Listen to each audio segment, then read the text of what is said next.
Terima kasih. Jangan lupa absennya.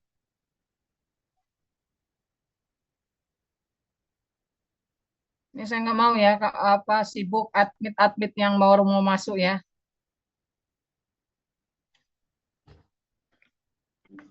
Jam 1:04 ini. Baik, saya mulai ya. Bismillahirrahmanirrahim. Jadi hari ini saya akan membahas materi tentang fisiologi kardiovaskular sistem ya. Di sini dari nama membawa makna aja sudah tahu apa yang akan dibicarakan, yaitu kardiovaskular system. Jadi mengenai jantung dan pembuluh darah. Memang jantung itu tidak bisa dipisahkan dari pembuluh darah. Jantung itu kardio, vaskular itu adalah nama lain dari pembuluh darah. Jadi kita akan membahas bagaimana keterkaitan fungsi daripada jantung dengan pembuluh darah ya. Kita akan bongkar semuanya hari ini. Dan kalau kita membicarakan fisiologi, pasti tidak lepas dari struktur. Jadi kalian mesti ingat-ingat lagi bagaimana struktur jantung dan pembuluh darah pada saat kalian belajar di struktur hewan ya. Nah, saya pun akan memulainya dari struktur ya. Kenapa demikian? Karena misalnya saya contohkan ya, ketika Bu Upi mengajar misalnya kenapa kita bisa bergerak, kaki bisa bergerak, karena kaki itu strukturnya tersusun sebagian besar dari otot. Jadi kalau kita belajar fisiologi, pasti kita akan belajar lagi tentang struktur. Karena proses itu digerakkan oleh struktur. Jadi kalau strukturnya nggak ada, prosesnya pun tidak akan muncul ya. Nah, jadi kita akan bahas dulu pertama kali tentang struktur jantung. Contohnya saya ambil dari manusia ya. Karena manusia atau mamalia, karena struktur-struktur yang berkembang pada mamalia itu adalah struktur-struktur yang sudah paling sempurna. Sehingga pada saat kita membahasnya itu sudah jelas ya bagian-bagiannya. Nah, kalau kalian lihat ya, perhatikan ini struktur jantung ya. Ingat kalian kemarin Bu Napa ngasih ujian tidak pernah menanyakan sebutkan, tapi menanyakan bagaimana mekanisme, jelaskan. Ya, kalian juga harus ingat itu ya. Jadi ini adalah struktur jantung ya, tampak dorsal dan tampak ventral. Jadi ini tampak dorsal, kalau ini tampak ventral ya. Jadi jantung itu tersusun dari ruangan-ruangan yang kita sebut dengan atrium dan bilik. Atrium dan bilik, bilik itu ventricle. Lalu kemudian dilengkapi dengan beberapa pembuluh darah. Makanya sistemnya kardiovaskular. Nggak pernah ada jantung sendirian, selalu pasti dilengkapi dengan pembuluh darah. Kenapa jantung dilengkapi dengan pembuluh darah? Karena jantung tidak akan bekerja kalau tidak ada darah yang masuk. Darah mengalir melalui pembuluh darah. Ingat itu keterkaitannya ya. Jadi kalau Bu Nova nanya, mengapa jantung selalu berhubungan dengan pembuluh darah?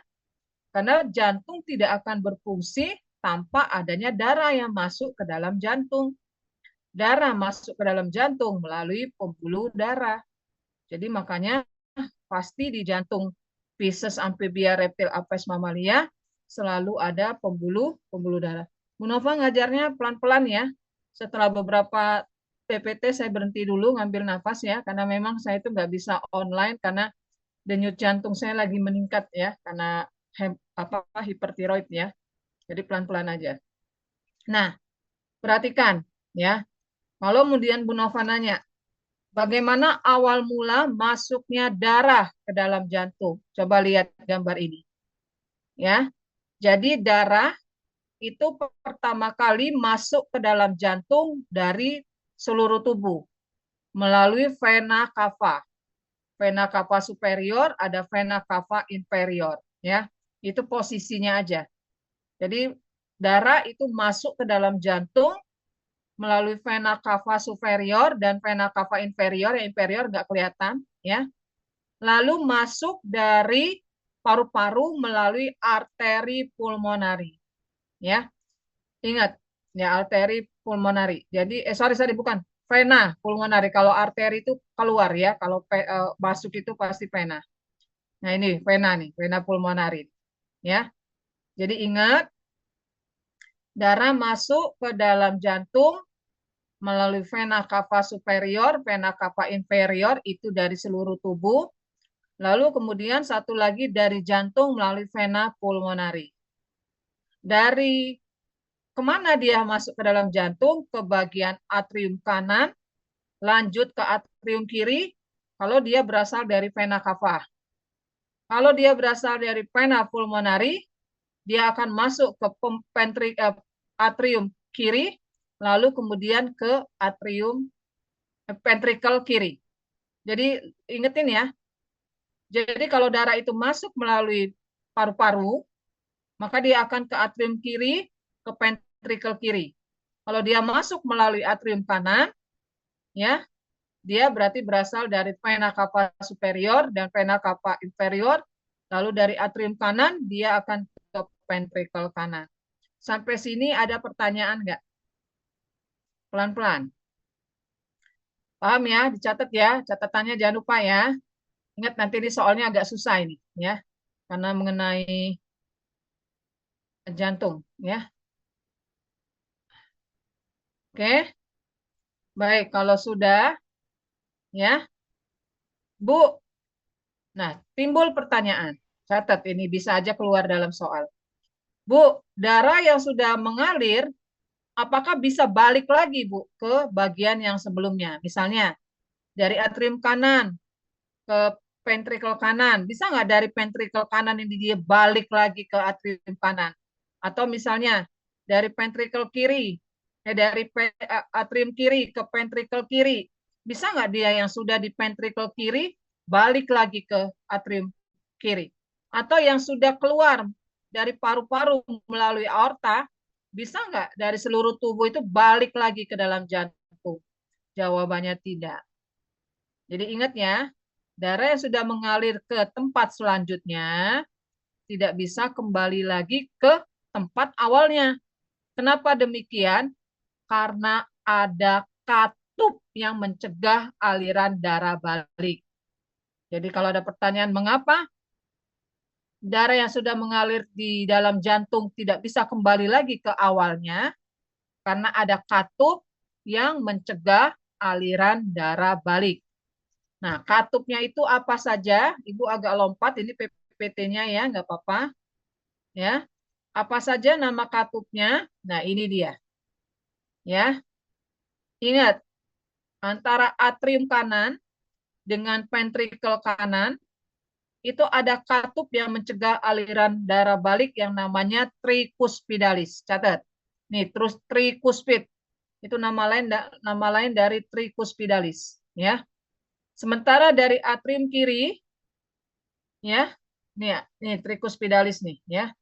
Sementara dari atrium kiri ke ventricle kiri, ini ada katup yang namanya bicuspidalis. Jadi ada tri, ada bicus.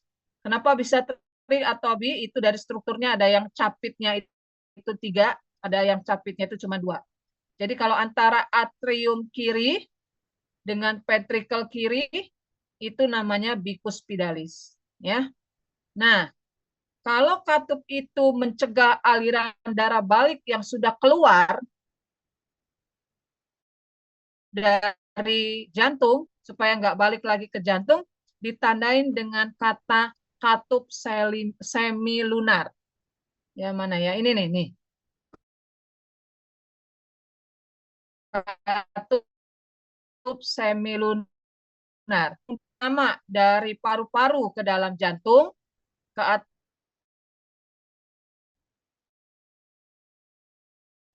dari ada katup yang mencegah supaya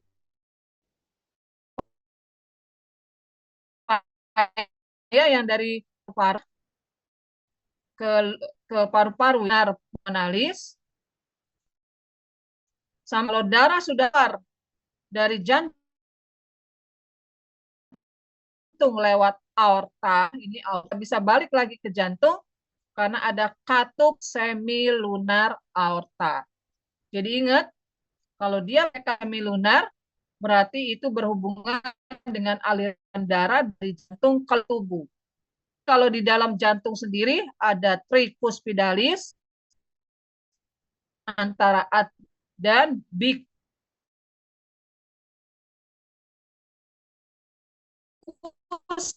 spiralis, pertanyaan enggak? Saya belum lihat UTS kalian ya. Mudah-mudahan bagus. Ada pertanyaan nggak? Jangan, saya nggak tahu ya ini ya. Apa kalian ini semua deh apa namanya kameranya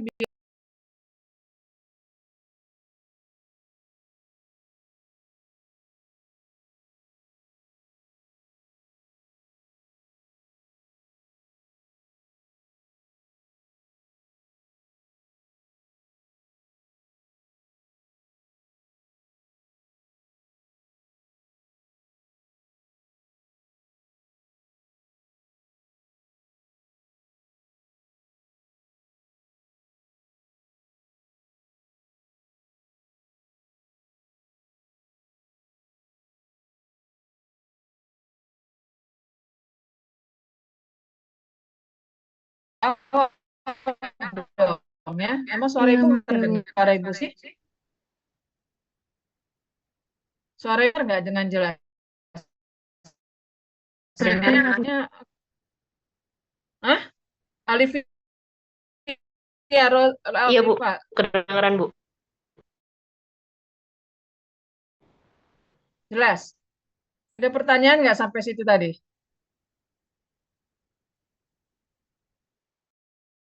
Nggak ada pertanyaan. Kalau sekarang ibu tanya, Arifina, ada berapa katup di jantung berarti totalnya? Arifina?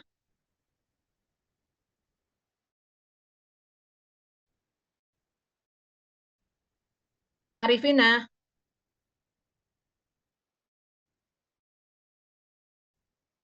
halo? Ada 4. Hah?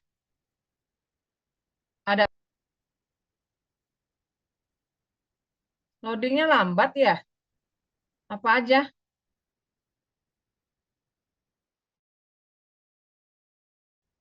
Ya udahlah saya awas nanti kalau saya ngasih ujian nggak bisa jawab, nggak akan jadi pertimbangan saya untuk meluluskan ya. Kalau nggak ada yang bertanya ya. Oke, jadi itu ya. Jadi ingat kalau yang berhubungan dengan eh, darah keluar dari tubuh itu menggunakan kata semilunar ya. Nah, terus tadi yang belum saya jelaskan, nah jantung itu punya lapisan. Lapisan paling luar namanya perikardium, kemudian lapisan keduanya epikardium, kemudian lapisan yang banyak mengandung otot jantung itu adalah miokardium, dan yang paling dalam itu adalah endokardium ya. Jadi sorry sorry. Jadi tidak semua bagian jantung itu mengandung otot jantung. Yang mengandung otot jantung hanyalah miokardium. Dan karena ada otot jantung inilah, makanya jantung bisa berkontraksi karena punya otot. Ya, yang bisa berkontraksi itu hanya otot. Di bagian mana dari jantung? Bagian miokardium. Ya, dan jantungnya bersifat otonom. Jadi tidak bisa kita atur alias tidak sadar. Ya, jadi misalnya tiba-tiba denyut jantung kalian meningkat, atau malah melemah, itu memang tidak bisa diatur ya, karena otot pada jantung itu bersifat involunter atau tidak sadar ya. Oke.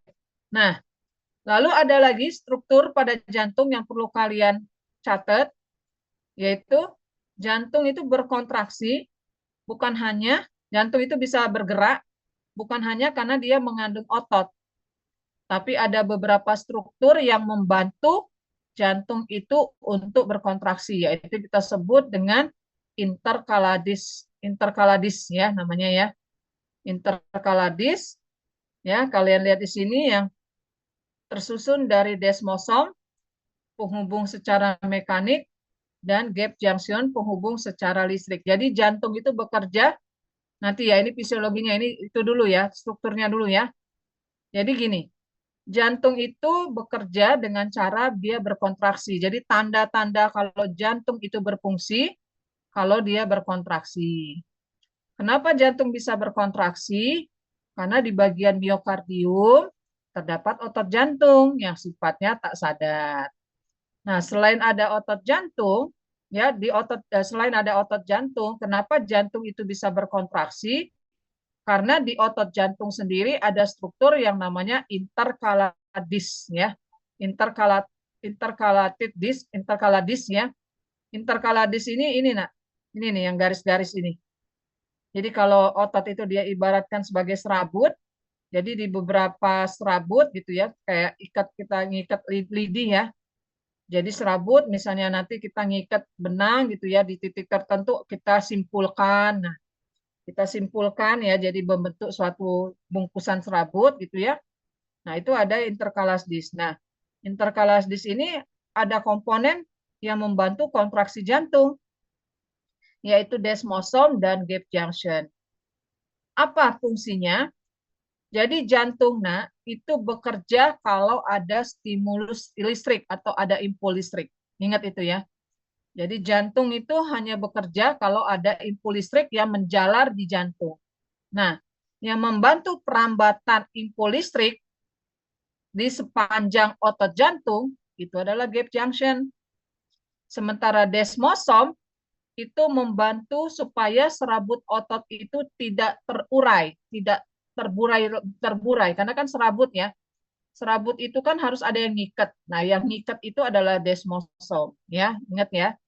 Jadi desmosom itu adalah penghubung antar serabut secara mekanik, sementara gap junction adalah berfungsi menghantarkan impuls listrik ke seluruh bagian jantung melalui desmosom tadi. Kebayang ya? Jadi serabut otot banyak, nih serabut-serabut otot ini banyak. Nah, ini kalau supaya serabut otot ini bisa berkontraksi, maka harus ada impuls listrik yang mengalir di sini. Nah, supaya gampang ini diikat jadi satu nih, supaya nggak terurai-burai ya. Nah, yang mengikat itu adalah desmosom, sementara yang menghantarkan impuls listrik itu adalah si gap junction ya. Jadi ingat itu ya. Jadi kalau Ibu tanya faktor apa saja, jelaskan faktor apa saja secara struktur yang menyebabkan otot jantung bisa berfungsi atau berkontraksi. Jawabannya satu, karena ada otot jantung di bagian miokardium. Dan yang kedua, di antara serabut otot sendiri ada interkaladis yang terdiri dari dua komponen, yaitu desmosom, penghubung secara mekanik, ya, menghubungkan serabut-serabut otot menjadi satu kesatuan, dan gap junction itu yang menghantarkan listrik ke semua bagian serabut otot. Oke, ngerti ya? Nah, ini tadi saya nggak jelasin ya. Katup AV ini sama aja dengan tricuspidalis. Terus katup semilunar tadi yang mencegah aliran darah balik dari tubuh atau dari paru-paru kembali ke jantung, ya. Nah, sirkulasi darah jantung ini kalian lihat sendiri, nggak perlu saya jelaskan. Ya, dari mananya ya. Nah, jadi darah masuk ke dalam atrium kanan tadi seperti Bu Nova jelaskan dari vena cava superior dan vena cava inferior ini yang paling gede ya. Jadi pembuluh darah itu kalau pembuluh darah arteri yang paling besar kita taunya dari istilah aorta. Jadi kalau kalian ditanya aorta itu apa sih? Aorta itu adalah pembuluh darah arteri yang paling besar. Nah, kalau vena yang paling besar kita taunya dari mana? Kalau dari istilah ada kata kava, ya. Jadi kalau dibilang vena cava, oh ini pembuluh darah vena yang ukurannya paling besar. Kalau aorta, oh ini adalah pembuluh darah arteri yang ukurannya paling besar. Jadi kalau vena cava inferior dan vena cava superior berarti pembuluh darah yang paling besar, pembuluh darah vena yang paling besar yang masuk ke dalam jantung, ya. Terus tadi kan Ibu bilang, kenapa jantung itu tidak terlepas dari pembuluh darah? Karena jantung tidak bisa bekerja kalau tidak ada darah yang masuk ke dalam jantung dan darah yang keluar dari jantung. Jadi harus ada darah yang masuk, ada darah yang keluar, itu kita nyatakan bahwa jantung itu bisa bekerja. Oke ya? Nah, sekarang baru kita masuk ke fisiologi jantung. Sampai sini lihat dulu catatannya, ada pertanyaan nggak? Ini siapa sih yang terlambat sampai setengah jam ini? Nggak saya admit ya, Nurul Oktavia ini. Sampai sini ada pertanyaan? Lihat dulu catatannya, Nak. Ada pertanyaan nggak?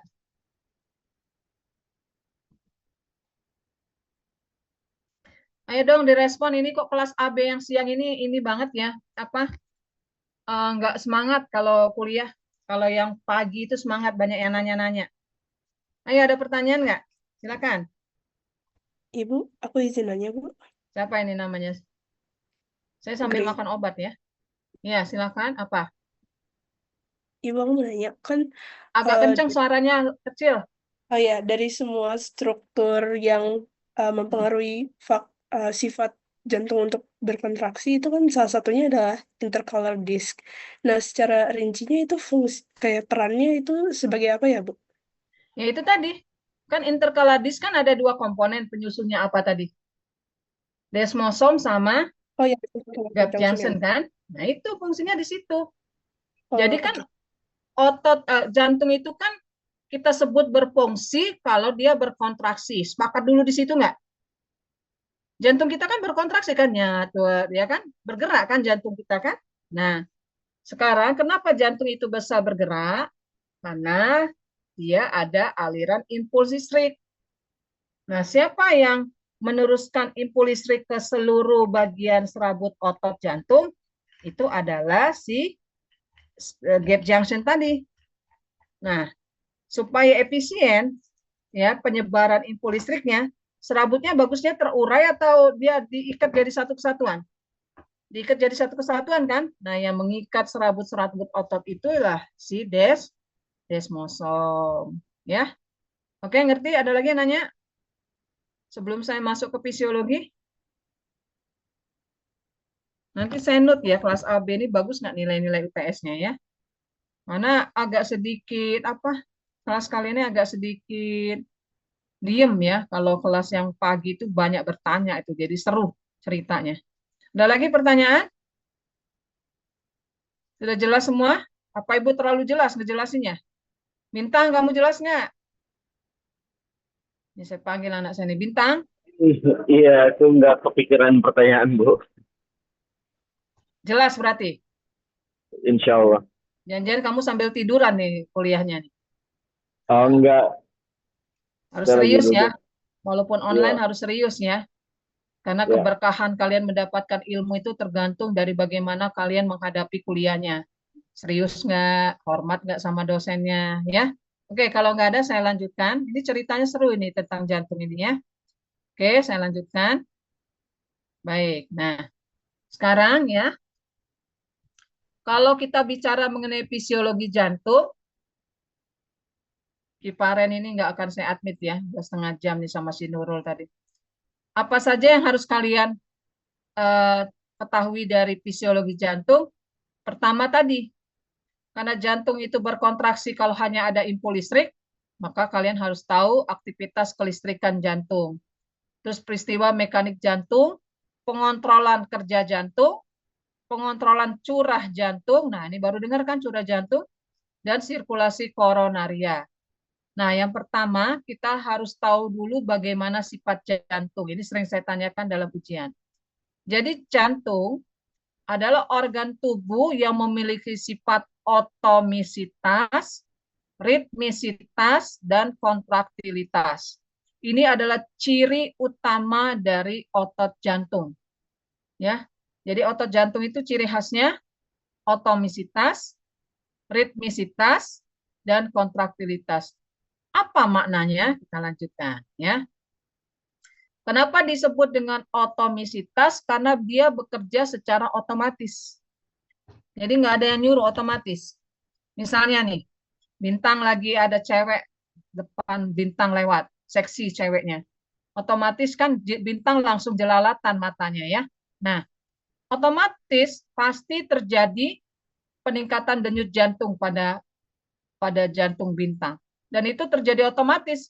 Nggak ada bintang melakukan sesuatu dulu baru otot apa denyut jantung bintang meningkat. Itu yang disebut otomatis. Jadi jantung itu bekerja secara otomatis ya. Jadi tidak ada harus perlu perintah dari otak baru jantung itu bekerja. Enggak.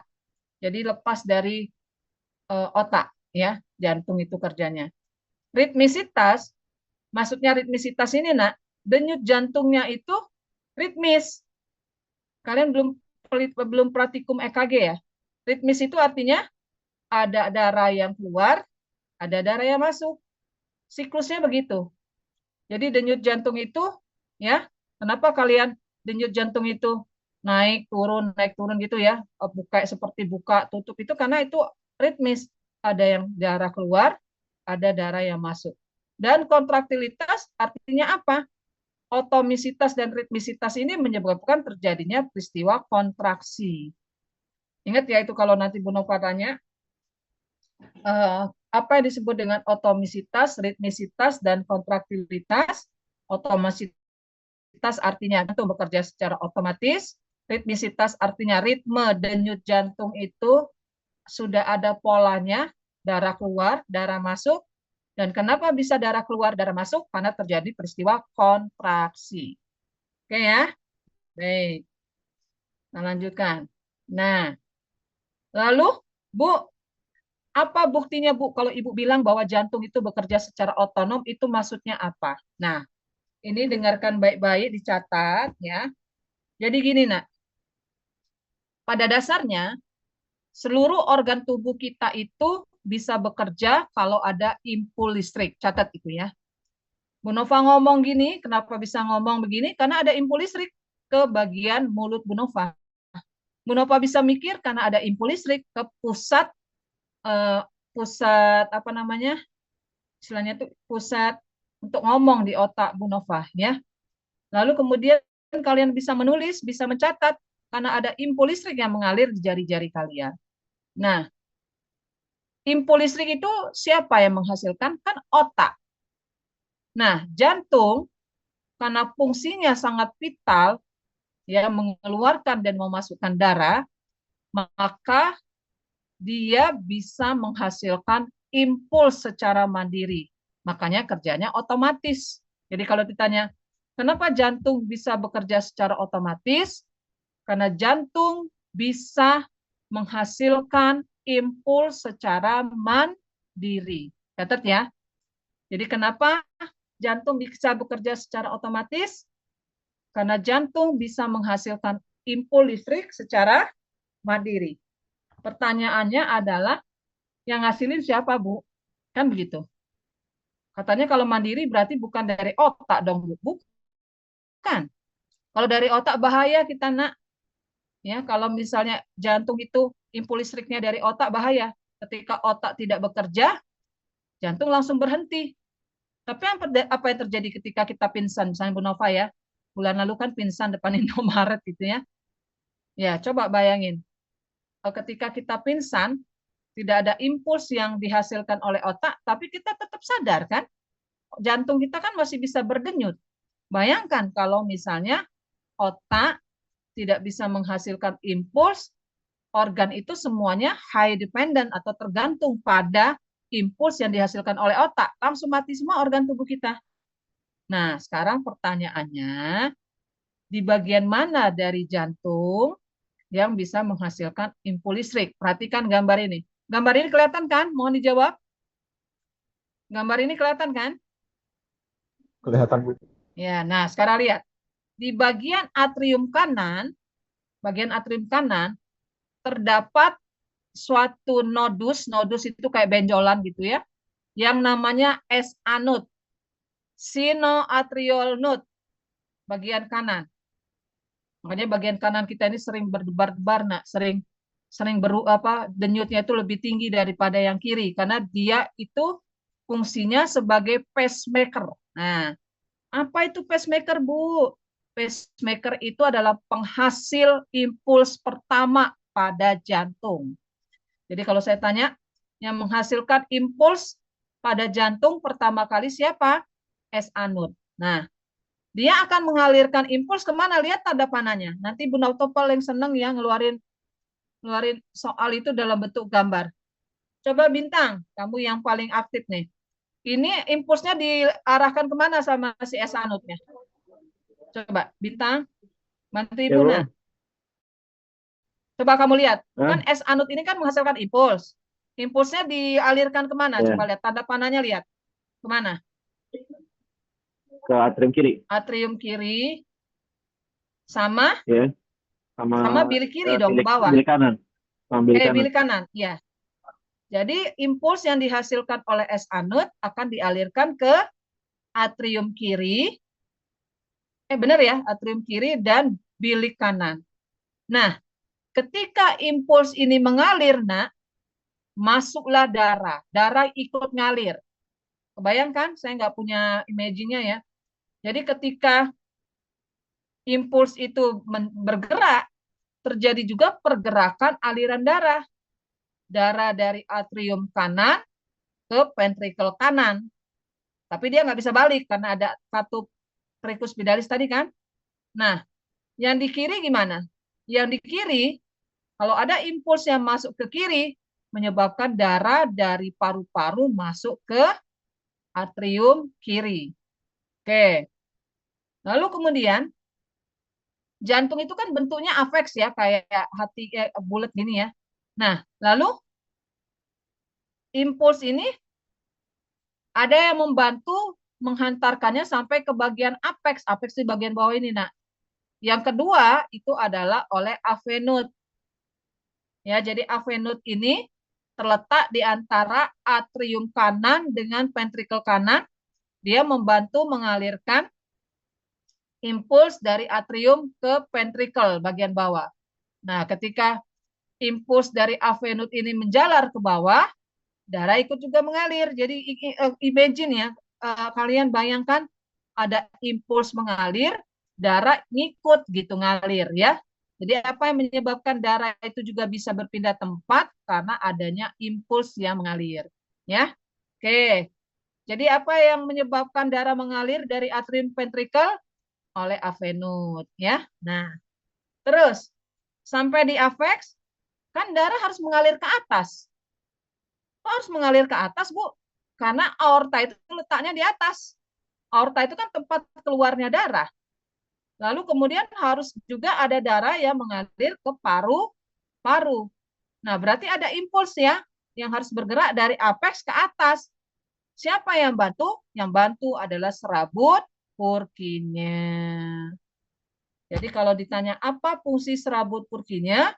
Membantu penghantaran impuls dari bagian bawah jantung ke atas. Akibatnya darah keluar ke aorta, keluar tubuh melalui aorta, dan ada darah yang kembali ke jantung melalui arteri pulmonalis. Nah, silakan catat. Ibu istirahat dulu. Kalau ada yang nggak ngerti, tanya.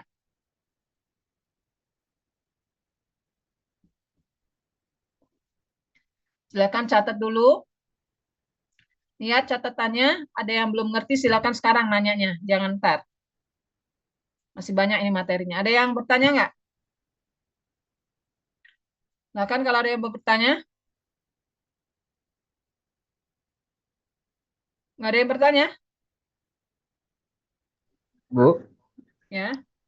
saya izin konfirmasi ulang Bu di catatan saya itu tadi Agak besar sedikit suaranya, Hendrik.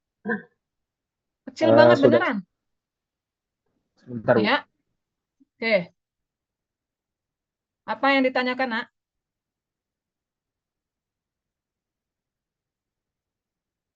Hendrik.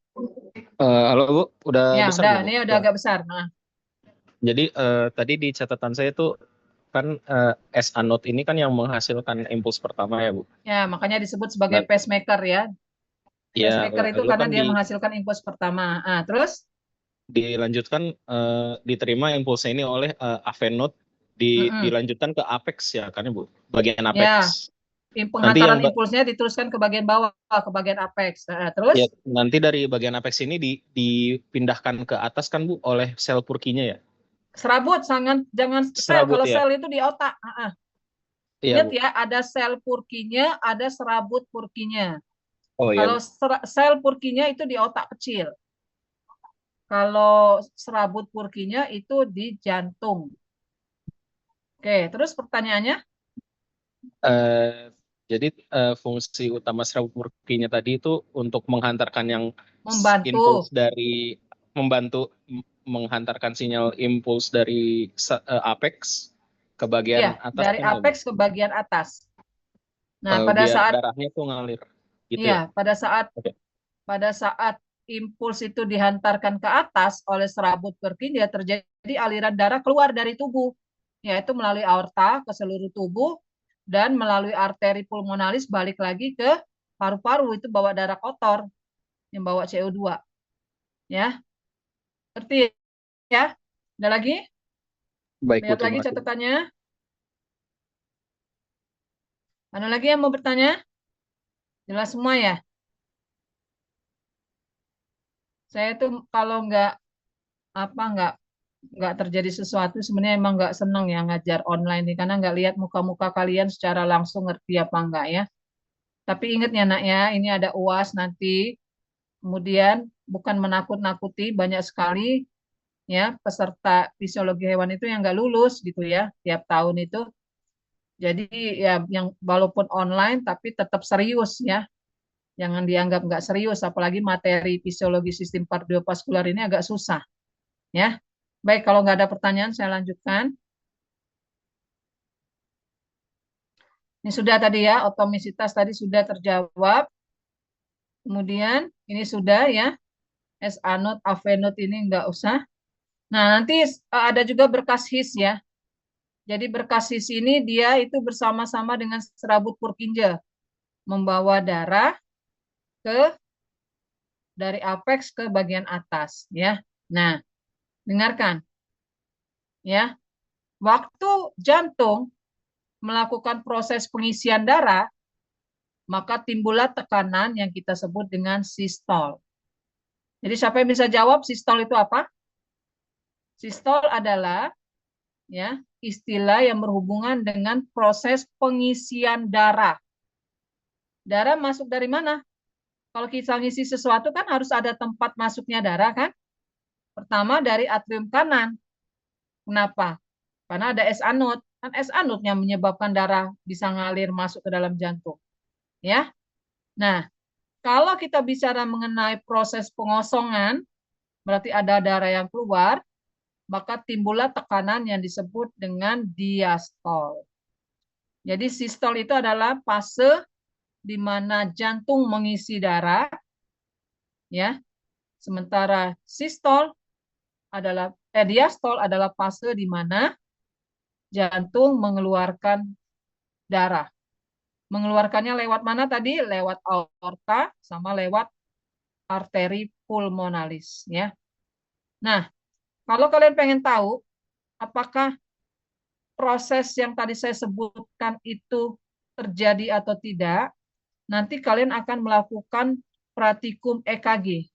Jadi EKG itu adalah elektrokardiogram, suatu alat yang bisa mendeteksi apakah jantung kalian itu normal atau tidak dari gelombang-gelombang yang dihasilkan. Maksudnya apa, Bu Nova? Jadi ketika lihat gambar ini, jadi ketika tekanan sistol muncul, kan darah masuk. Nah, itu harus muncul gelombang P.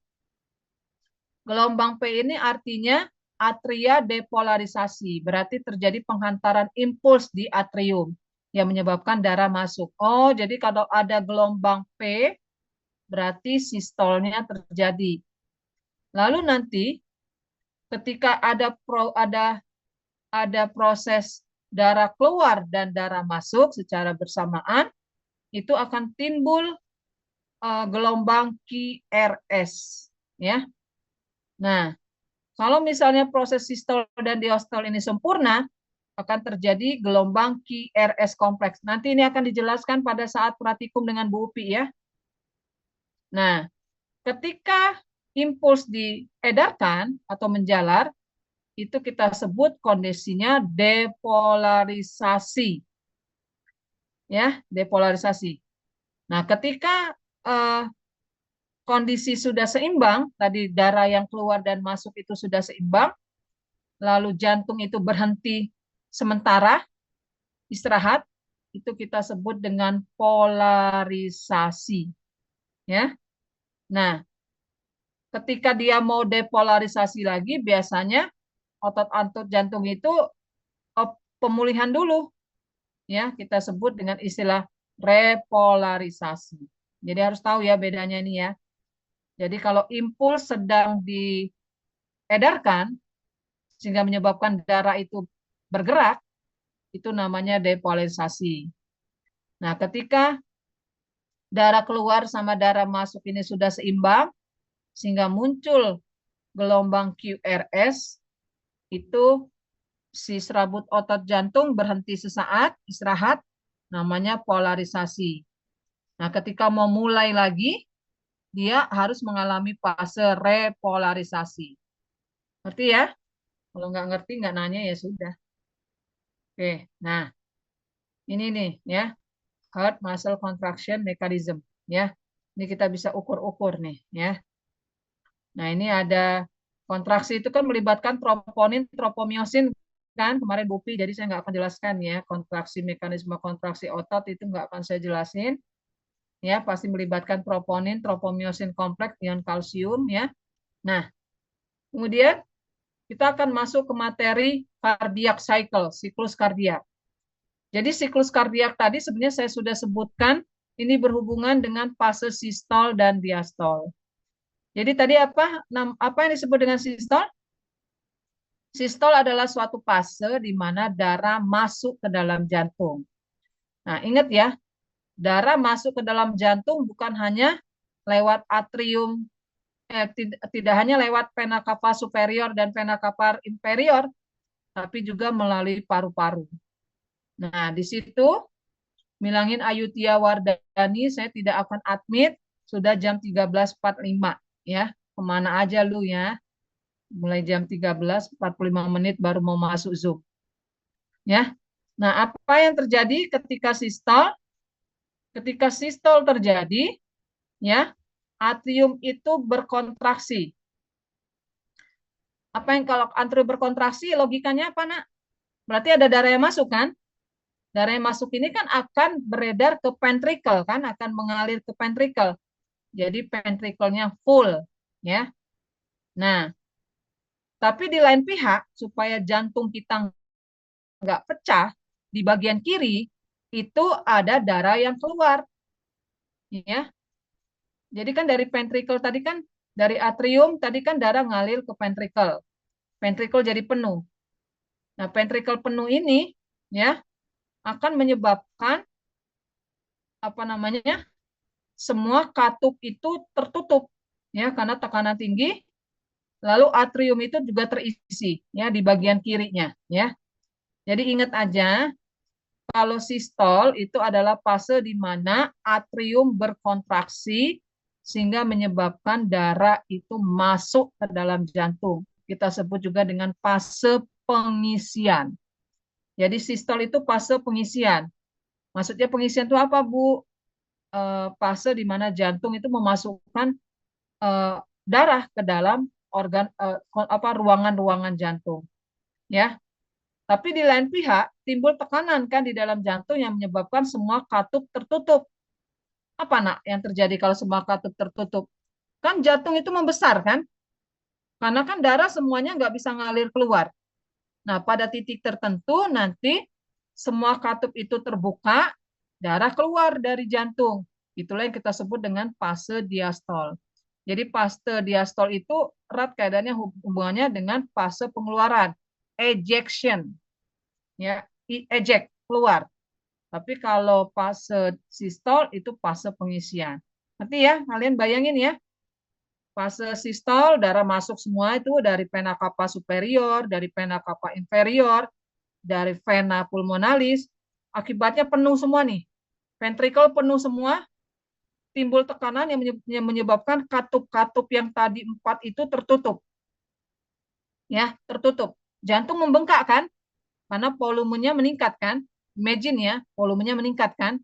Nah, sampai titik tertentu, volumenya meningkat itu menyebabkan jantung udah nggak bisa menahan untuk tidak mengeluarkan darah. Ya, timbullah suatu mekanisme darah keluar dari jantung, ejection. Nah, pada saat darah keluar dari jantung itulah kita sebut dengan fase diastol. Jadi fase sistol adalah fase pengisian, Kalau fase diastol adalah fase pengeluaran darah dari jantung. Dan ini terjadi secara ritmis. Dan kenapa bisa terjadi demikian? Karena ada kontraksi, ya. Ngerti ya? Ada pertanyaan? Nih, atrial sistol, ventricular sistol. Atrial sistol ini di bagian kanan, darah masuk tuh di atrium kanan. Kalau ventricular sistol ini darah masuk, darah ventricular sistol ini darah berpindah dari ventricle ke atas, ya ini udah keluar ya, mau diastol ya. Ini cardiac systole seperti ini ya. Jadi ventricular systole ini berarti yang kontraksi itu bagian ventricle. Nah, kalau atrial systole itu berarti yang kontraksi bagian atrium. Kalau atrium berkontraksi, darah berpindah tempat dari atrium ke ventricle ya. Tapi kalau ventricle systole yang terjadi adalah darah dari ventricle itu akan mengalir keluar tubuh karena tekanan sudah tinggi di sini ya. Jadi ingat Ibu tadi aja ya prosesnya. Jadi bagaimana kerja sistol dan diastol itu? Jadi darah masuk lewat atrium kanan, ya darah kemudian mengalir ke ventricle kanan, menyebabkan ventricle kanan itu menjadi penuh, ya sementara di bagian kiri darah masuk dari vena pulmonalis dari paru-paru masuknya mengalir dari atrium kiri ke ventricle kiri. Terus proses pengisian jantung sampai mencapai volume tertentu, timbul tekanan yang menyebabkan semua katup-katup tertutup, tapi pada satu titik tertentu darah harus keluar. Nah, darah dari ventricle kiri itu akan keluar melalui aorta, ya, dan juga melalui arteri pulmonalis, ya. Mana pada saat darah keluar itu kita sebut dengan fase diastol. Pada saat darah masuk kita sebut dengan fase sistol, ya. Ada pertanyaan? Saya berhentikan dulu. Ada pertanyaan? Ada pertanyaan? Ibu males ngajar kelas kalian ini nggak ada yang nanya, nggak tahu ngerti apa enggak. Ayo, kalau kalian nggak semangat, saya juga nggak semangat nih. Selesaikan aja nih. Udah. Ada pertanyaan nggak? Ibu, saya mau bertanya. Ya, kenapa Rani? Sebelumnya itu kan kita pernah diajarin soal SA note sama AV note. Nah, pernah dijelasin kalau AV note itu katanya impulsnya ditahan dulu. Apakah itu berhubungan sama fase diastol itu? Kamu kalau belajar fisiologi harus menggunakan logika ya. Tadi kan Ibu bilang, AV node, SA node itu kan penghasil impuls, betul nggak? Kalau impulsnya menjalar, dia akan menyebabkan terjadi juga aliran darah. Nah, ketika AV node itu ditahan, berarti kan dia tidak mengalirkan impuls. Berarti kan tidak ada darah yang mengalir. Berarti darah tertahan. Ya benar. Lalu pertanyaannya apa? Hanya untuk konfirmasi? Iya, Bu. Oh, ya udah. Ingat aja gitu ya. Jadi darah di jantung itu mengalir karena ada impuls listrik yang mengalir juga. Makanya kalau kalian lihat sinetron atau misalnya mohon maaf kalian lihat orang sakratul maut, dadanya dikasih apa? Dikasih penyentak apa ya namanya, anak saya kan dokter lupa itu saya. Kan distimulasi jantungnya ya dengan aliran listrik supaya bisa bergerak lagi itu. Kalau ditanya kenapa demikian, anak biologi bisa menjelaskan. Berarti kita kasih impuls dari luar. Atau misalnya kalian tekan, kalian palpasi jantung. Supaya apa? Supaya ada darah yang mengalir di jantung. Karena kalau ada darah yang mengalir di jantung, itu akan menyebabkan fungsi jantung timbul. Ya, sistol, diastolnya ada. Siapa lagi yang nanya? Jadi nanti kalau misalnya jawab pertanyaan Ibu pakai logika dan mungkin Ibu akan bertanya itu menggunakan gambar ya. Ada lagi pertanyaan? Alivia nggak nanya, biasanya kamu nanya kalau offline. Iya Bu, sebenarnya saya ada pertanyaan Bu. Silakan.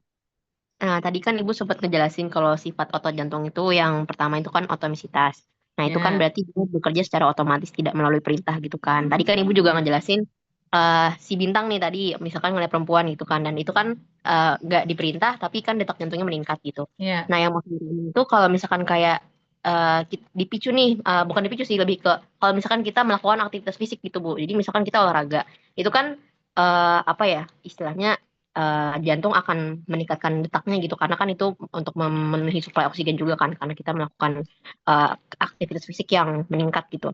Itu berarti apakah sesuai juga dengan sifat otot jantung yang otomasitas itu Bu gitu. Nah, kamu sekarang belajar gini. Kontraksi otot itu kan membutuhkan energi, betul nggak? Bu Upi jelasin gitu nggak? Iya Bu. Iya. Jadi kalau kamu melakukan aktivitas fisik itu kan artinya kamu kan apa melancarkan proses inhale exhale di dalam tubuh kamu kan. Jadi pada saat kamu melakukan aktivitas fisik itu kan akan banyak oksigen yang masuk ke dalam tubuh Olivia kan. Nah, itu berarti hubungannya dengan meningkatkan kontraksi otot. Betul nggak? Betul nggak, Olivia? Iya, betul. Iya, kalau kita melakukan olahraga itu kan kita pada dasarnya kan memperbanyak pasokan oksigen kan ke dalam tubuh kita. Nah, oksigen itu kan salah satunya digunakan untuk menghasilkan energi. Nah, jadi kalau misalnya energi banyak di dalam tubuh kita, kontraksi otot tubuh kita juga akan meningkat. Walaupun proses kontraksi nggak segampang itu ya. Ada tadi troponin, tropomiosin, ada ion kalsium. Kalau Ibu sih hafal ya, karena saya senang sama fisiologi ya. Ingat nggak bagaimana mekanisme prinsip kerja kontraksi otot? Ya kan? Pertama harus ada impuls kan? Impuls yang masuk ke dalam otot melalui T-tubules kan? Nah, kenapa harus ada impuls yang masuk ke dalam otot? Untuk menstimulasi keluarnya ion Ca dari tempat dari sarangnya. Ya kan ion Ca itu kan kalau nggak salah dihasilkan oleh retikulum endoplasma ya. Kalau di otot itu namanya sarcoplasmic endothelium ya. Nah, ion Ca itu kan dibutuhkan untuk kontraksi. Ya, dia akan berikatan dengan troponin. Kalau dia berikatan dengan troponin, maka akan terjadi sliding ya.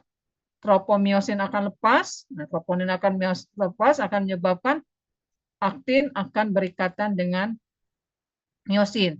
Nah, pada saat aktin berikatan dengan miosin, terjadilah kontraksi otot. Ya, ada lagi mau tanya? Kalau tidak, saya teruskan. Apa ya ini PPT-nya ya? Silama tapi waktunya ya, jatah saya ya. Pelan-pelan aja. Oke, nah ya. Jadi perlu diingat, nak, kalau jantung bekerja itu nggak selalu kanan ada yang bekerja, kiri diem, enggak. Jadi kalau kanan bekerja, kontraksi, kiri juga kontraksi, tapi bagian mana yang berkontraksi itu beda-beda. Tadi lihat gambarnya ya. Nah, jadi ada ventricular diastole, ada ventricular diastole. Kalau ventricular diastole berarti pada saat ini terjadi pengosongan darah dari bagian ventricle ya. Nah, ini lihat nih. Kenapa pengosongan? Karena kalau terjadi ventricular, kalau saya tanya, apa yang terjadi ketika ada fase ventricular diastole? Jawabannya, pada saat terjadi fase ventricular diastole, darah dari ventricle itu bergerak keluar. Karena kan diastole itu ejection, keluar darah. Keluar kemana? Nah, kalian lihat gambarnya. Ventricle kiri itu berhubungan dengan aorta. Ini ya, mana aortanya nih, nggak kelihatan. Berhubungan dengan aorta, berhubungan dengan arteri, kalau keluar arteri ya, arteri pulmonalis. Jadi ketika terjadi ventricular diastole, berarti darah keluar melalui aorta ke seluruh tubuh dan ada darah yang keluar menuju paru-paru. Itu yang dimaksud dengan ventricular diastole. Nah, kan tadi ada katup-katup kan? Katup-katup. Kalau ke seluruh tubuh kan aorta tadi semilunar aorta ya. Kalau yang ke paru-paru namanya semilunar pulmonalis. Nah, katupnya gimana? Ya, katupnya harus ada yang terbuka. Tapi supaya timbul tekanan yang menyebabkan darah itu bergerak, ya, bergerak keluar, ada juga yang tertutup. Ya. semilunar valves-nya ada yang tertutup, ya, sehingga darah itu mengalir ke atrium. Nah, ini ada yang tertutup. Nah, di bagian kanan itu apa bagian kiri kita lihat early-nya seperti itu, late-nya begitu. Jadi gini nak, supaya darah itu ejection, volume darah di jantung itu harus meningkat dulu. Kalau nggak meningkat nggak bisa. Nah, supaya dia meningkat, tadi yang bertanya siapa itu tadi? Katupnya itu tertahan dulu, resisten dulu, ya nggak terbuka dulu. Ya, jadi darah tertahan, ya, seperti itu. Ini sama fisiologi diastol. Nah, kita bisa tahu apakah jantung kita melakukan sistol atau diastol itu melalui apakah muncul grafik-grafik tertentu. Ya, nah Ibu bilang tadi kan kalau sistol itu sempurna akan ada gelombang QRS. T ini biasanya menunjukkan dia repolarisasi, ya. Kemudian atrium kontraksi lagi. Nah, diastasis itu adalah fase istirahat, ya, pada saat kardiak distol, ya, di antara apa ini? Ventricle dan start of atrial contraction. Oh, ini fase istirahat lah diastase ini, ya. Fase istirahat antara fase pengisian yang cepat dengan fase kontraksi. Nah, ini ada lagi timbul ininya, gelombangnya, ya. Oke. Nah, ini siapa yang bisa menjelaskan apa bedanya isovolumetric contraction dengan isovolumic relaxation? Ini sebenarnya gampang ya, dari nama membawa makna aja. Ya, kalau isovolumic contraction adalah fase di mana, ya, di mana ini? Siapa yang bisa bedain ini? Ini nanti saya kasih note nih untuk nilai UTS-nya saya tambah ini. Siapa yang bisa jelasin? Saya istirahat dulu sebentar. Siapa yang bisa jelasin apa bedanya isovolumic contraction dan isovolumic relaxation? Itu sebenarnya kontraksi dan relaksasi, ya. Kontraksi dan istirahat.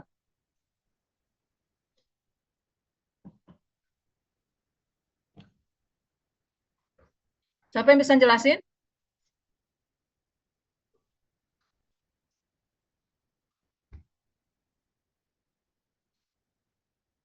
Nggak ada deh, 41 orang ini yang bisa ngejelasin? Bu, Coba Bintang, kamu Bintang jelasin apa bedanya ini? Oh, Mana Bintang? saya lagi nyetir motor. Bentar. Kamu lagi nyetir? Iya, saya lagi nyetir lagi arah pulang. Astagfirullahaladzim, kamu nggak serius ya? Kuliah ya? Serius kok. Tapi saya harus buru-buru pulang. Bentar, saya jelasin lewat chat. Nggak bisa, kamu kayak gini ya, nggak suka saya ya. Model gini ya, kuliah sambil nyetir kamu Bintang ya. Saya note ya perilaku kamu ya. Nggak menghargain banget kamu ya. Kan kamu tahu ada kuliah jam 1 sampai jam 3. Kenapa kamu nyetir-nyetir segala? Coba siapa yang bisa jelasin? Alivia, coba Alivia. Oke Bu, jadi kalau dari yang udah saya baca nih kan ada isovolumetric sama isovolumik. Jadi kalau misalkan yang isovolumetric itu tuh siklus detak jantung di mana apa namanya atrioventrikular sama semilunarnya itu katupnya tuh dua-duanya lagi nutup. Sementara kalau misalkan apa namanya isovolumik Akibatnya itu apa? Akibatnya apa karena kalau tertutup? akibatnya tuh nggak ada darah yang keluar dulu karena pada saat itu kan katupnya dua-duanya lagi nutup. Terus kalau misalkan yang isovolumik relaxation itu tuh apa namanya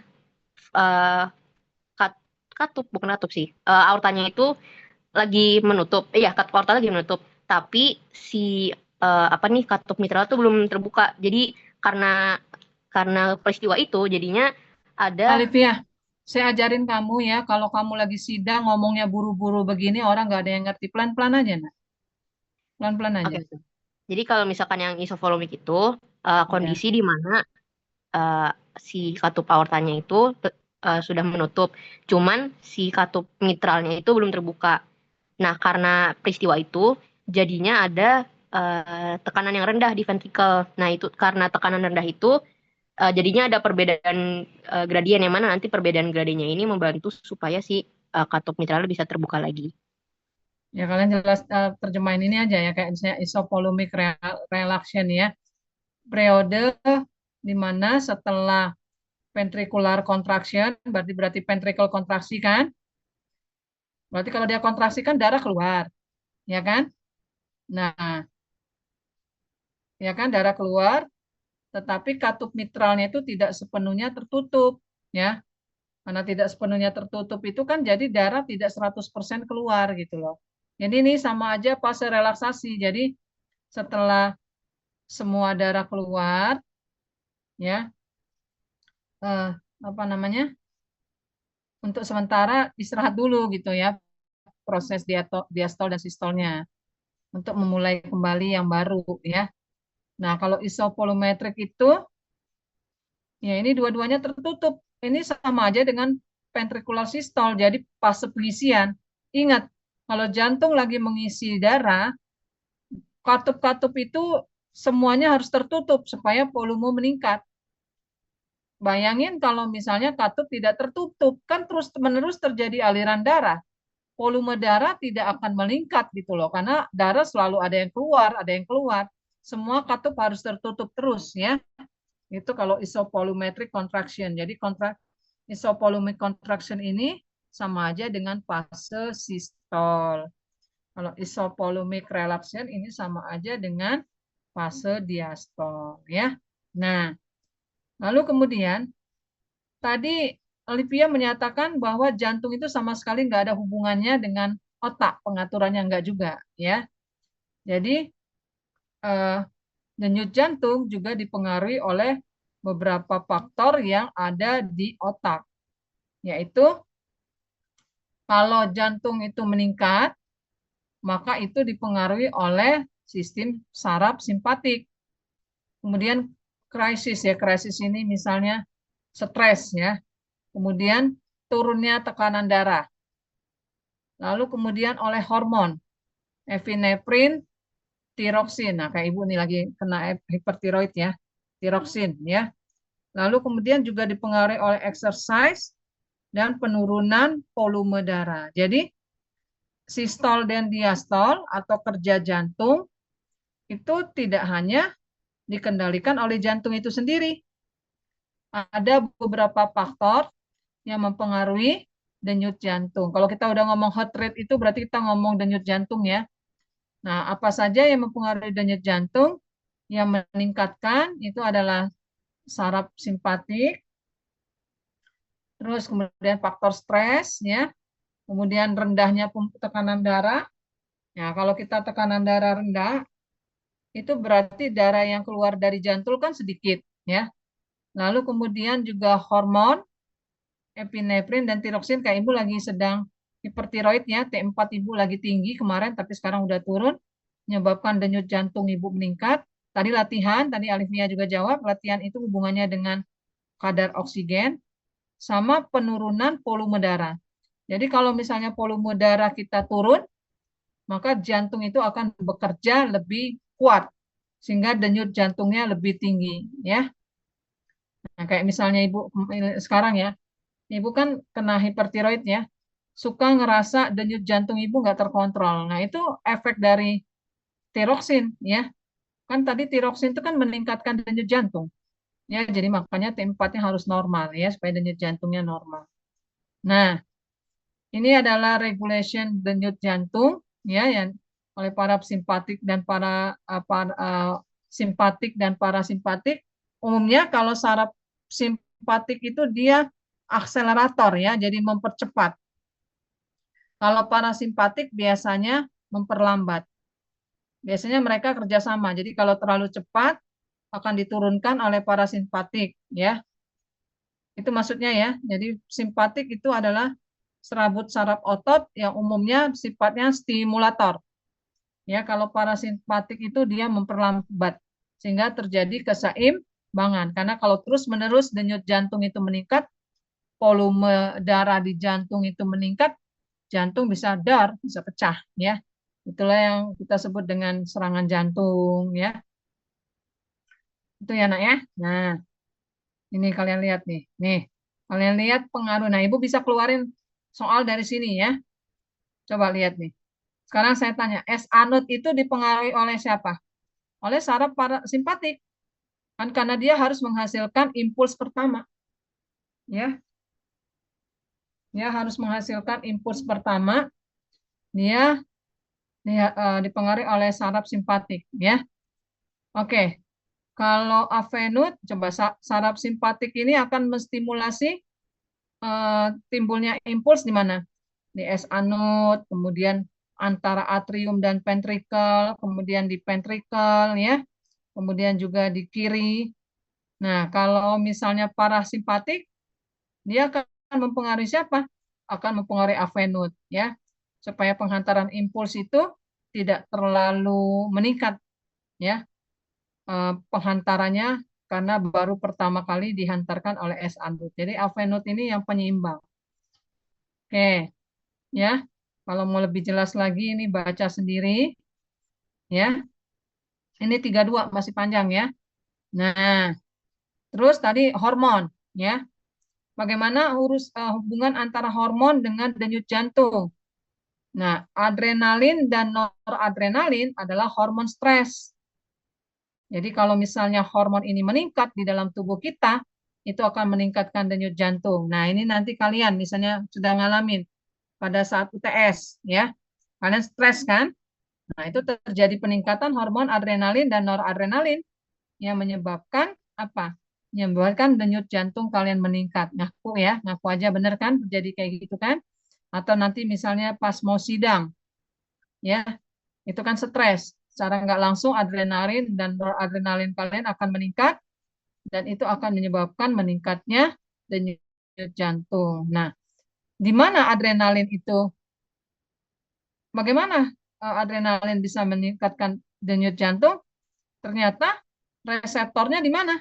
Di SA node. Nah, SA node itu kan pacemaker, penghasil impuls pertama. Dia jadi akan menghasilkan impuls berlebihan. Akibatnya denyut jantung meningkat, ya. Ini simpatik, parasimpatik tadi sudah, ya. Jadi ingat ya, kalau kalian itu deg-degan, itu artinya kalian stres, ya. Adrenalin dan noradrenalinnya meningkat. Nah, secara lengkap ini pengaturan denyut jantung, ya. Kalian baca sendiri nih, ya. Yang dikaitkan dengan ini adalah regulasi denyut jantung dikaitkan dengan apa namanya, tekanan darah, ya, sama hormon. Jadi kalau tadi kalian nanya, Bu, kok bisa, Bu, kalau adrenalin dan noradrenalin kita meningkat, kita jadi denyut jantung meningkat? Ini jawabannya, ya.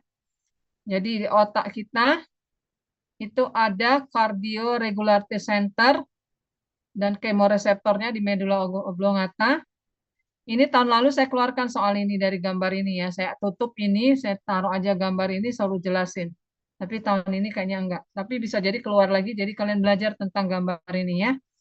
Lihat di sini ada saraf simpatis, ada saraf parasimpatis. Lihat nih, kalau simpatis dia selalu meningkatkan kerja SA node, ya. Kalau parasimpatis dia AV node, menurunkan kerja daripada AV node. Nah, ya. Ini juga sama, beberapa reseptor yang mempengaruhi denyut jantung, ya, selama exercise. Nah, ini pengaruh exercise terhadap denyut jantung tadi seperti Alivia pertanyakan, ya. Baca sendiri nih Alivia. Kenapa exercise itu bisa meningkatkan denyut jantung? Karena ada kemoreseptor, baroreseptor, ada proprioreseptor, ya. Lalu kemudian ini hubungannya dengan bagaimana mekanisme homeostatis denyut jantung. Nah, nanti tahun ini saya ini aja deh keluarin, ya. Kalian jelasin gambar ini, ya. Ini adalah mekanisme homeostatis denyut jantung. Jadi, bagaimana denyut jantung itu distabilkan oleh berbagai macam faktor. Kalian baca sendiri ini, ya, nanti, ya. Oke. Nah, ini juga homeostatis dari denyut jantung, ya. Cardiac output. Nih. Jadi homeostatus dari denyut jantung itu nama lainnya adalah cardiac output, ya. Kita bisa ukur dari cardiac output. Sebentar, ya, ini ada. Oke. Nah, ada istilah heart rate, ya, denyut jantung. Kemudian ada namanya stroke volume, ya. Nah, cardiac output jadi gini. Bu, kita tahu bahwa jantung kita ini denyutnya normal atau tidak dari mana? Dengan cara menghitung cardiac output. Jadi cardiac output itu adalah angka yang berhubungan dengan homeostatis dari denyut jantung. Cara mendapatkannya gimana, Bu? Ini ada rumusnya. Jadi cardiac output itu adalah HR dikali SV. HR itu, sementara SV itu stroke volume didapat dari N diastole volume dikurang N systole volume. Ya. EDV itu adalah diastole volume, ESV itu adalah N systole volume. Jadi stroke volume itu adalah angka yang diperoleh dari jumlah diastol, ya, volume diastol dikurangi dengan volume sistol, dapatlah SV dikalikan dengan HR. Ya. Nah, ini nih heart rate, ya. Jadi misalnya seseorang punya heart rate-nya 75 denyut per menit. Itu makanya kalau dokter menekan dada kan khawatir pelecehan ya. Sekarang kan lagi ada pelecehan tuh ya. Dokter megang periksa USG di bawah perut tapi tangannya kemana-mana ya. Jadi biasanya dokter menghitungnya di denyut nadi sama aja. Jadi kalau dokter memegang nadi kita itu sama aja dia menghitung heart rate ya. Nah, heart rate itu misalnya seorang pasien 75 denyut per menit. Ya. Stroke volumenya 70 mili per beat. Per beat itu per denyut. Jadi setiap kali jantungnya berdenyut, keluarlah darah sebanyak 70 mili. Maka berapa cardiac output-nya tadi? 75. Tadi berapa tadi rumusnya? 75. Rumusnya apa tadi? Coba lihat. Rumusnya HR dikali SP ya. Tapi dikurangin dulu nih, nggak langsung ya. Nah, dapatlah ini cardiac output-nya 5,25 liter per menit. Nanti lihat nih, CO-nya SP kali HR. Ya, amount of blood ejected from the ventricle during one heartbeat-nya. Jadi stroke volume itu berapa sih volume jantung yang keluar per denyut ya. Ini 70 mili. Nah, nanti dapatlah cardiac output-nya sebanyak 5,25 liter per menit. Nah, nanti dihubungkan dengan acuan normal atau tidak ya. Jadi cardiac output ini fungsinya untuk melihat apakah denyut jantung kita normal atau tidak. Jadi dia untuk memaintain aliran darah di sepanjang tubuh kita dan di dalam jantung itu sendiri ya.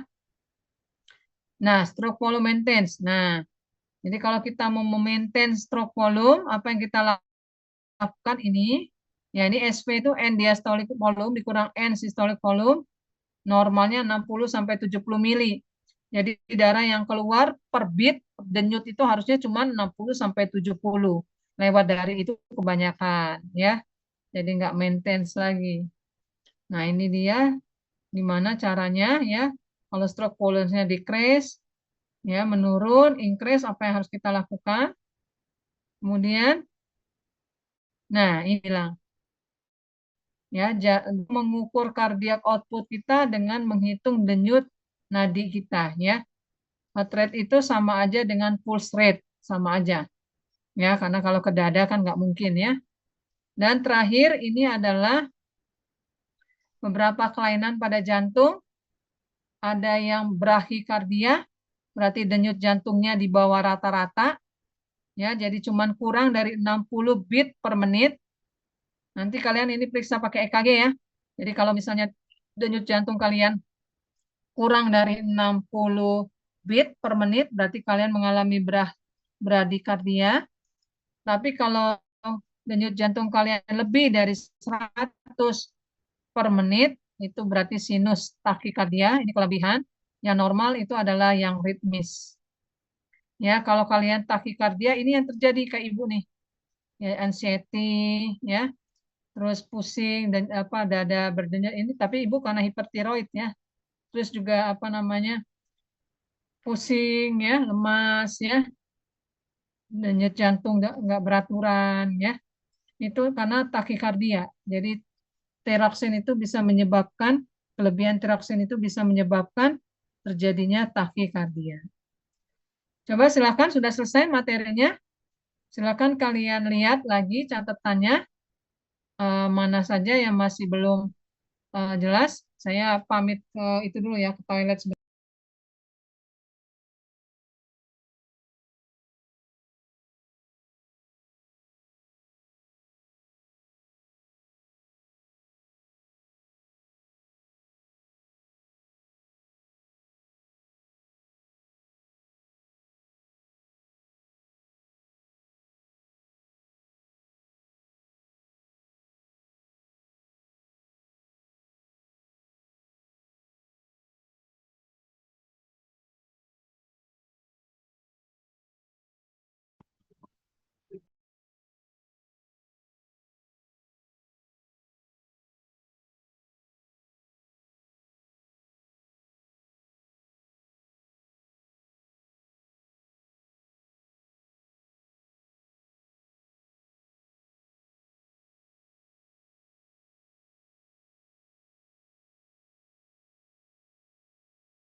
Ini tadi awal part 9 ya, sekarang mahasiswanya tinggal 37 ya.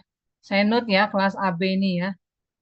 Saya note ya, kalau nanti ada nilai-nilai yang nggak begitu bagus, jangan harap ya dapatkan bantuan nilai dari saya ya. Ini kelas AB ini saya note ini ya. Siapa aja yang udah keluar dari room ini? Tadi ada 49 ini. Sekarang tinggal 37. Hendrik mana Hendrik? Yang keluar siapa, bisa di trace nggak ini Hendrik? Siapa yang keluar ini? Hendrik, Maaf Bu, dapat diulang Bu, saya tadi putus-putus. hah? Kenapa? Bentar Bu, saya eh, ganti device sebentar. Kenapa saya nggak dengar apa yang kamu omongin? Halo, Iya, Bu. nanti saya. Hah? Oh, udah kedengeran belum, Bu? Nah, ini aja kenceng kamu apa? Ini dari 49 jadi 37 ini kenapa ini? Kalau saya kurang tahu ya, Bu. Iya, Bisa ini jadi pokoknya dari sinyal diri mereka dari sinyal mereka sendiri sih, Bu. enggak, ini nanti saya habis ini akan share di grup dosen PISHEW kalau kelas AB ini agak-agak nih kelasnya nih. Jadi nanti kalau misalnya ada nilai mereka UTS atau UAS atau nilai keseluruhannya bermasalah, ini kelas A dan B ini tidak menjadi prioritas gitu untuk ditambahin nilainya atau dikasih tugas atau apa. Dari awal saya lihat kelas A, B ini ya begini, kalau CD itu bagus. Ya, keluar-keluar aja menganggap sepele ya. Kalau dikasih soal sedikit nangis kalian. Ya. Ada pertanyaan nggak ini sekarang? Saya buka diskusi sebentar. Ada pertanyaan nggak? Haknya dosen ya, mau online mau offline itu ya. Nggak boleh kalian maksa offline. Bisa aja. Anak saya di FKN semuanya hampir online, masih nggak ada masalah. Ada pertanyaan nggak? Nanti jangan ngisi edom yang macam-macam. Biasanya mahasiswa kan begitu. Kalau ditegur ngisi edomnya tidak sesuai dengan fakta. Ya, bikin dosennya jadi nggak nyaman. Ada pertanyaan nggak? Bu, aku mau nanya, tapi ini tentang adrenalin, Bu. Siapa ini? Siapa ini? Adrenalin sama jantung. Bintang. Ah, kamu nggak mau saya. Kamu nggak serius lagi. Kamu nyetir. Saya lagi dengerin. Saya mau nanya tentang adrenalin sama jantung. Itu kalau orang dia misalnya lagi banyak adrenalin, dia kan biasanya tuh nggak bisa ngerasain sakit ya, atau dengan rasa sakit itu ada hubungannya sama jumlah darah yang dipompa dari jantung nggak, Bu? Atau gimana? Nggak tahu, saya nggak pernah baca, saya nggak pernah dengar kalau adrenalin kadarnya meningkat orang tidak merasakan sakit. Saya belum pernah baca jurnalnya, belum pernah baca teorinya. Mohon maaf, nggak bisa jawab. Kamu mungkin bisa googling sendiri. Oke. Terima kasih, Bu. Ya, sama-sama. Nah, lagi yang mau nanya tentang materi yang tadi saya kasih. Tolong ya, itu banyak sekali ya sebenarnya ya hal-hal detail yang harus kalian pahami ya. Sabila, ada pertanyaan nggak Sabila? Terutama yang ngulang-ngulang ya. Ada yang ngulang kan di kelas fisiologi hewan ini? Sabila, ada pertanyaan nggak?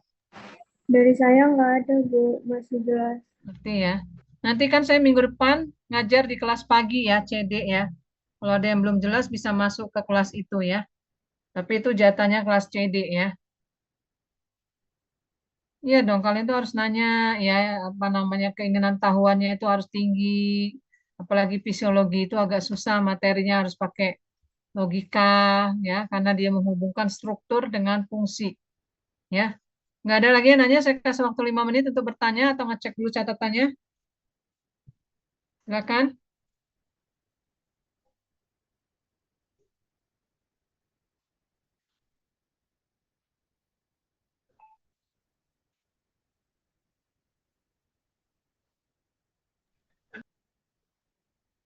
Oh, minggu depan kalian praktikum EKG ya.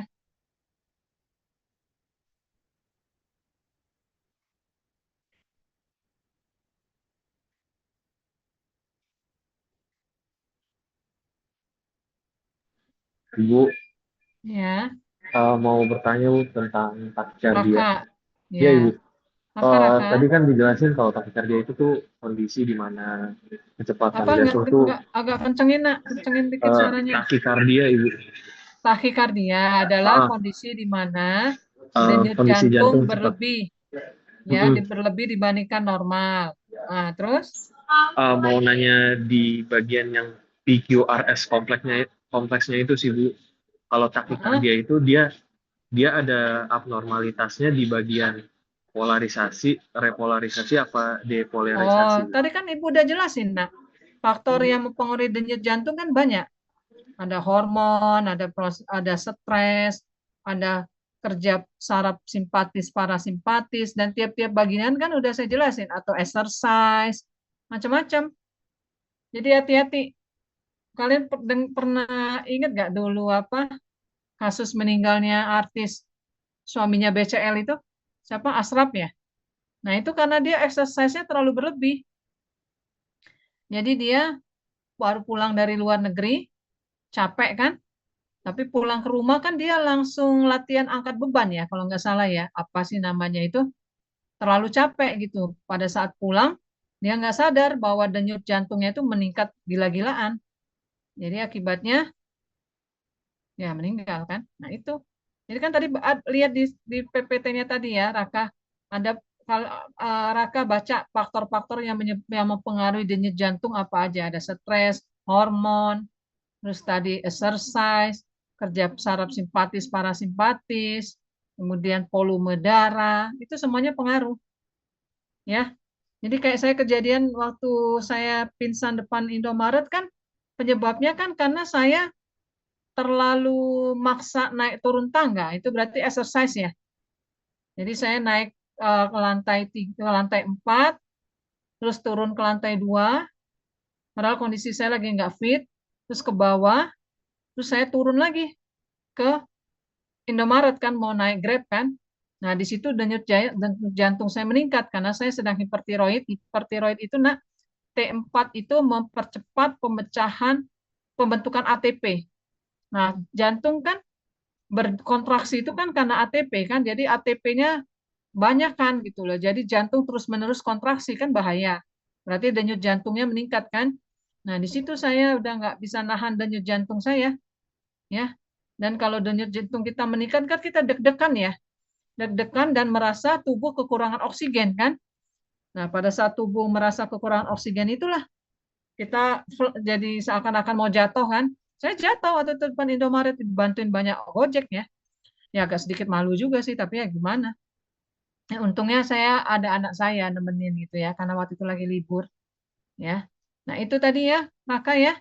Jadi kalau kamu tanya faktor apa yang menyebabkannya banyak ya. Yang pasti secara alat kita tahu bahwa kita takikardia atau bradikardia itu dari munculnya frekuensi grafik tertentu atau gelombang tertentu. Biasanya QRS, karena QRS itu kan menunjukkan bahwa proses sistol dan diastol itu komplit gitu ya. Kan lihat kan. Nah, kalau kalian juga ke rumah sakit, misalnya ke IGD, sekarang tuh wajib periksa EKG ya, periksa jantung. Kayak kemarin saya juga sempat masuk UGD, periksa jantung langsung. Oh Bu, normal Bu, jantungnya nggak masalah. Gitu. Ya, karena jantung ini kan fungsinya sangat vital ya. Oke, siapa lagi yang mau nanya? Bu. Ya, Hendrik. Ya, silakan, saya izin Hendrik. bertanya Bu, ini PPT-nya saya boleh minta nggak ya Bu nanti? Langsung soalnya saya Dimas kirim belum ada. sekarang. Oke Bu. Akan langsung saya kirim ya. Saya juga ada pertanyaan lain sih Bu, dari Ya, silakan. penasaran aja sih Bu. Kalau untuk secara medis itu seseorang dikatakan masih hidup itu kalau nadinya masih ada ya Bu? Kalau kita hubungkan dengan materi hari ini, ketika jantung masih berdenyut. Ya. Oke, kalau jantung berdenyut itu kenapa? Sekarang saya balik nanya. Jantung bisa berdenyut karena ada apa di jantung? Ada impuls kan? Iya Bu. Impuls listrik kan? Nah, impuls listrik itu munculnya dari mana? Dihasilkan oleh otak atau dari jantung itu sendiri. Tapi kalau kita lihat secara biologi sel, impuls itu kan muncul karena ada ikatan antara ion-ion kan? Kemarin lah materi kita yang Ibu bilangin, ada ikatan ion kan? Antara misalnya ion positif dengan ion negatif yang elektrolit. Oh ya, kemarin tuh apa jawabannya itu? Yang ditanyakan itu, betul nggak kalian jawab itu jawabannya transport aktif karena membutuhkan energi. Iya. Lalu kemudian filtrasi karena ada perbedaan tekanan hidrostatik. Lalu ini kemarin saya baru baca satu anak, tapi itu terlambat ya ujiannya. Lalu kemudian kation utama di CES kan natrium. Kenapa kalian yang lain-lain? Natrium jawabannya. Natrium itu fungsinya kan mengatur volume cairan tubuh.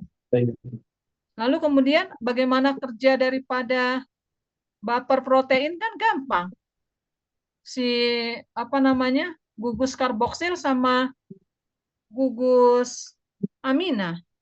Gugus amina melepas ion H+ kalau dia terlalu basah. Kalau gugus karboksil mengikat H+ kalau terlalu asam. Benar kayak itu jawabnya kayak gitu semua. Nah, kan soalnya padahal gampang. Tadi gimana Hendrik, terjawab nggak pertanyaannya? Terjawab, Bu. Siapa lagi yang nanya? Tadi ajarin ya, Munova itu paling seneng ujian dalam bentuk gambar ya. Ada lagi pertanyaan? Ini anak saya siapa? Lupa saya. Ya, tadi Bintang. Ibu, saya mau bertanya. Yang bertanya Iya, Bu. Rani. Iya. Iya. Jadi kalau misalnya kasus mati suri itu gimana ya Bu? Apakah karena detak jantungnya terlalu nggak bisa rendah jawab saya. jadi nggak bisa terdeteksi atau kayak jantungnya berhenti terus tiba-tiba detak lagi? Kalau yang saya tahu ya, kasus mati suri ini kan unexplained ya. Unexplained itu artinya tidak bisa dijelaskan sampai sekarang. Jadi kalau orang mati suri itu dia tidak bisa dikatakan mati. Karena ketika misalnya dicek apakah masih ada gelombang elektromagnet atau impuls listrik di badannya masih ada. Tapi organ-organ vitalnya tidak lagi menunjukkan tanda-tanda kehidupan. Misalnya jantungnya tidak berdenyut gitu ya. Nah, itu yang disebut dengan mati suri. Nah, bisa juga dihubungkan dengan dia itu secara fisik sudah nggak ada tanda-tanda kehidupan, ya. Tapi maksudnya dihubungkan secara non medis, ya ini dihubungkan dengan dia sebenarnya nggak ada tanda-tanda kehidupan, tapi orang yakin dia itu belum mati gitu, ruhnya belum dicabut. Nah ini saya nggak bisa jawab ya karena memang unexplained sampai sekarang. Sama aja kalau kamu tanya, Bu, gimana dihasilkannya kembar identik, unexplained. Hanya Allah yang tahu. Iya, emang unexplained sampai sekarang orang nggak bisa menjelasin bagaimana zigot itu bisa membelah lagi menjadi dua. Harusnya dia sudah unity gitu, udah satu gitu. Kan kembar identik itu kan unexplained sampai sekarang, nggak ada yang bisa jelasin kenapa bisa terbentuk kembar identik. Karena harusnya kan ada 2 sperma, 2 sel telur, gitu kan. Oke, apalagi ada pertanyaan lagi nggak? Tadi itu Bu mau nanya apa ke kalian tuh ya? Ngerti ya, kalau dalam biologi itu yang disebut dengan hidup itu kalau di dalam tubuh itu masih terdeteksi adanya gelombang elektromagnet, artinya P-nya itu tidak sama dengan 0. Ya. Nah, kalau dalam dunia agama Islam misalnya ya dicabutnya roh, nah itu saya nggak bisa jawab karena saya bukan ahlinya. Ya, bukan bidangnya gitu. Ada lagi pertanyaan? Nggak apa-apa nak nanya hal-hal seperti itu ya. Karena biologi itu kan harus paham, harus ngerti semua ya. Ada lagi pertanyaan? Saya lagi ngecek ini.